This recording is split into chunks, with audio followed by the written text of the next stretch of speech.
friends, welcome to your own YouTube channel Doubt Buster. Our aim your education. इस particular video में हम बात करेंगे बैक्टीरियल ट्रांसफॉर्मेशन के बारे में। बैक्टीरियल ट्रांसफॉर्मेशन होता क्या है, पहले हम इसको समझते हैं। बैक्टीरियल ट्रांसफॉर्मेशन होता है Uptake of foreign DNA by the bacteria.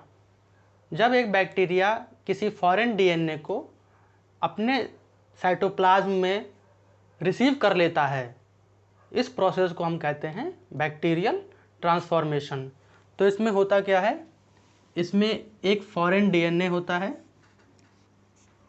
एक होता है फॉरेन डीएनए। ये फॉरेन डीएनए होता है उस बैक्टीरिया के लिए जो बैक्टीरिया इस फॉरेन डीएनए को रिसीव करेगा। ये हो गया बैक्टीरिया।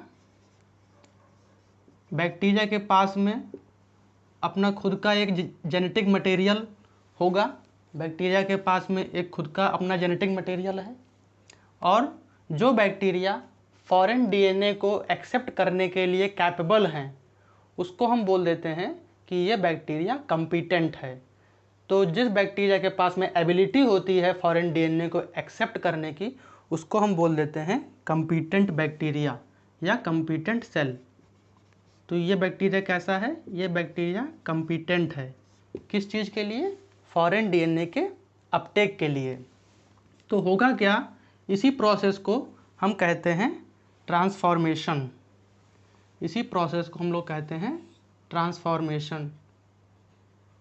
ये है बैक्टीरिया का खुद का जेनेटिक मटेरियल, और इसमें अब इसने क्या किया है, फॉरेन डीएनए को अपने अंदर रिसीव कर लिया है।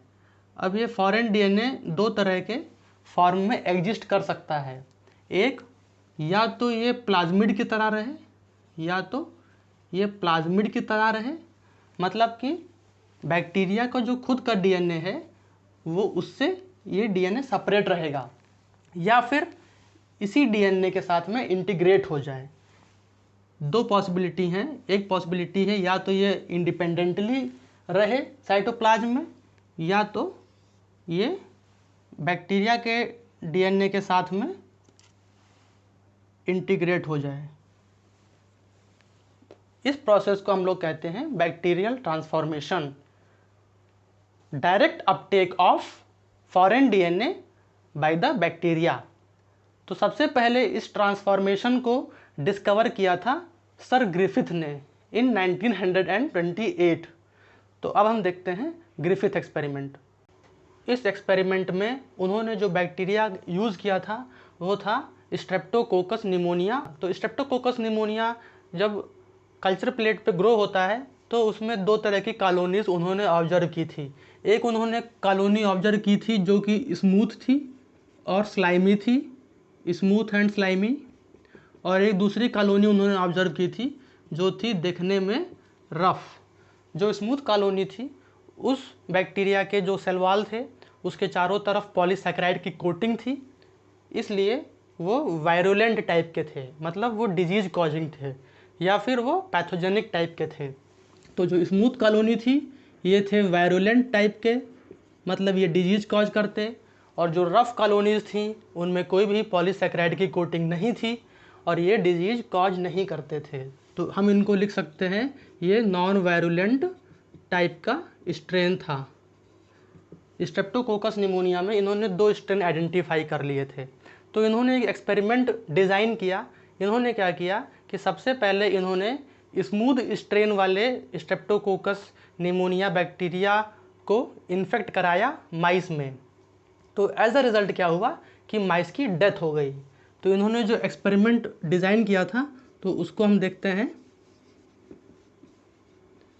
Griffith experiment in 1928। तो सबसे पहले इन्होंने क्या किया, सबसे पहले इन्होंने लिया स्मूथ स्ट्रेन। स्मूथ स्ट्रेन इन्होंने लिया और स्मूथ स्ट्रेन को इंजेक्ट कर दिया माइस में,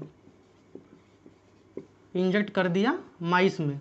और क्योंकि स्मूथ स्ट्रेन वायरुलेंट था तो उसने डिजीज कॉज किया माइस में, माइस को निमोनिया हो गया और माइस क्या हो गया, माइस की डेथ हो गई, माइस की डेथ हो गई। फिर उन्होंने सेकंड एक्सपेरिमेंट डिज़ाइन किया। सेकंड एक्सपेरिमेंट में उन्होंने लिया रफ स्ट्रेन। सेकंड एक्सपेरिमेंट में उन्होंने रफ स्ट्रेन से माइस को इंजेक्ट किया।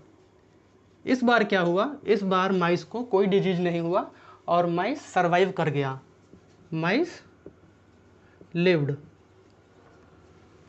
नेक्स्ट इन्होंने एक और थर्ड एक्सपेरिमेंट डिज़ाइन किया। इस बार इन्होंने स्मूथ स्ट्रेन को, जो कि वायरुलेंट वाला स्ट्रेन था, उसको हीट किल कर दिया और हीट किल्ड स्मूथ स्ट्रेन को इस बार माइस में इंजेक्ट किया। तो इन्होंने थर्ड एक्सपेरिमेंट में क्या किया, इन्होंने हीट किल्ड स्मूथ स्ट्रेन लिया और इसको इस बार माइस में इंजेक्ट कर दिया। तो हीट किल करने से क्या हुआ, उस बैक्टीरिया का जो वायरुलेंस फैक्टर था, जो डिजीज काज करने वाला फैक्टर था, वो डिस्ट्रॉय हो गया। इस वजह से क्या होगा कि इस बार माइस की डेथ नहीं हुई। इस बार क्या हुआ, इस बार माइस जिंदा बच गया, माइस लिव्ड। सबसे लास्ट में इन्होंने एक और एक्सपेरिमेंट किया। इस बार इन्होंने क्या किया, इस बार इन्होंने हीट किल्ड स्मूथ स्ट्रेन को मिक्स कर दिया रफ स्ट्रेन के साथ में। रफ स्ट्रेन के साथ में जब इन्होंने इसको मिक्स किया, फिर जब इसको इन्होंने माइस में इंजेक्ट किया, तो क्या देखा इन्होंने ऑब्जर्व किया कि माइस की डेथ हो गई है, माइस की डेथ हो गई है।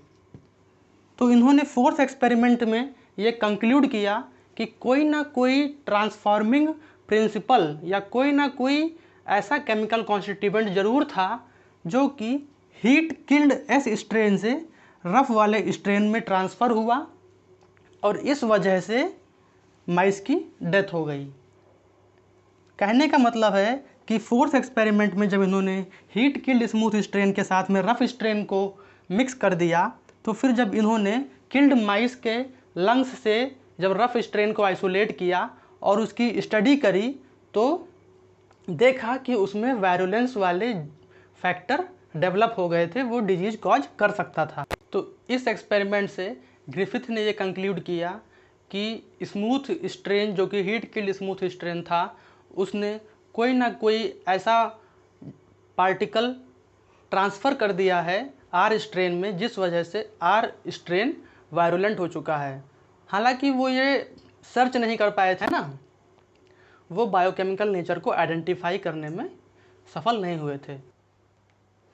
अवेरी, मैक्लॉयड और मैकार्टी ने एक्सपेरिमेंट किया आइडेंटिफाई करने के लिए कि वो ट्रांसफॉर्मिंग प्रिंसिपल का बायोकेमिकल नेचर कैसा था। तो एक्सपेरिमेंट ऐसा था, उन्होंने क्या किया, ग्रिफिथ ने जो हीट किल्ड एस स्ट्रेन लिया उसका इन्होंने बायोकेमिकल को प्यूरीफाई कर लिया और उसमें उन्होंने आइसोलेट कर लिया डीएनए, आरएनए और प्रोटीन के मिक्सचर को। इस प्यूरीफाइड बायोकेमिकल को इन्होंने सबसे पहले दिया प्रोटीएज ट्रीटमेंट। तो इस केस में प्रोटीएज ट्रीटमेंट देने के बाद में इन प्यूरीफाइड बायोकेमिकल्स में से जो प्रोटीन प्रेजेंट रहा होगा वो डिग्रेड हो गया। उसके बाद में इस प्यूरीफाइड बायोकेमिकल को, जिसको प्रोटीएज ट्रीटमेंट दिया गया था, इसको इन्होंने आर स्ट्रेन में ट्रांसफॉर्म कर लिया, आर स्ट्रेन में इसको ट्रांसफॉर्म कर लिया। फिर उसके बाद में उसको माइस में इंजेक्ट कर दिया। उन्होंने ऑब्जर्व किया कि माइस की डेथ हो गई। तो इस केस में क्या हुआ, इस केस में ट्रांसफॉर्मेशन हुआ। नेक्स्ट इन्होंने इसी प्यूरीफाइड बायोकेमिकल को आरएनएज का ट्रीटमेंट दिया। आरएनएज का ट्रीटमेंट देने के बाद में हुआ ये कि इस प्यूरीफाइड बायोकेमिकल में जो आरएनए प्रेजेंट था वो डिग्रेड हो गया और बचा क्या रह गया, डीएनए और प्रोटीन उसमें बचे रह गए। फिर इन्होंने इसी प्यूरीफाइड बायोकेमिकल को आर स्ट्रेन में ट्रांसफॉर्म किया, फिर आर स्ट्रेन को माइस में इंजेक्ट कर दिया। ऑब्जर्व क्या किया कि माइस की डेथ हो गई। इसका मतलब ये हुआ कि अभी भी कोई ना कोई ट्रांसफॉर्मिंग प्रिंसिपल, कोई ना कोई पार्टिकल है जो कि आर स्ट्रेन को वायरुलेंट बना दे रहा है। नेक्स्ट उन्होंने दिया डीएनएज ट्रीटमेंट। इसी प्यूरीफाइड बायोकेमिकल को डीएनएज का ट्रीटमेंट दिया गया। डीएनएज के ट्रीटमेंट से क्या हुआ, जो डीएनए प्रेजेंट था हीट किल एस स्ट्रेन वाले बैक्टीरिया का, वो डीएनए डिग्रेड हो गया। और केवल बचा उसमें आरएनए और प्रोटीन। अब क्या हुआ कि इस प्यूरिफाइड बायोकेमिकल को, जिसको डीएनएज का ट्रीटमेंट दिया गया था, उसको ट्रांसफॉर्म किया गया आर स्ट्रेन में, और इस आर स्ट्रेन को माइस में इंजेक्ट कराया गया। तो देखा गया कि माइस जिंदा बच गया, उसकी डेथ नहीं हुई। तो इस एक्सपेरिमेंट से अवेरी, मैक्लोइड और मैकार्टी ने यह प्रूव किया कि डीएनएज ट्रीटमेंट देने की वजह से ट्रांसफॉर्मेशन नहीं हुआ, और आर स्ट्रेन जैसे कि पहले नॉन वायरुलेंट तरीके से बिहेव कर रहा था, वैसे ही नॉन वायरुलेंट तरीके से बिहेव किया। तो इससे इन्होंने प्रूव किया कि जो ट्रांसफॉर्मिंग प्रिंसिपल है ग्रिफिथ एक्सपेरिमेंट का, वो डीएनए है। हमने देखा अवेरी, मैक्लोइड और मैकार्टी ने ये कंक्लूड किया कि ग्रिफिथ का जो ट्रांसफॉर्मिंग प्रिंसिपल था वो डीएनए था। और दूसरा चीज़ उन्होंने कंक्लूड किया कि डीएनए आर थर्मोस्टेबल कंपाउंड्स। तो अगर आपको ये वीडियो अच्छी लगी तो इसको लाइक करिए, कमेंट करिए, अपने दोस्तों को शेयर करिए, और इस चैनल को सब्सक्राइब जरूर से ज़रूर करिए। Thank you for watching.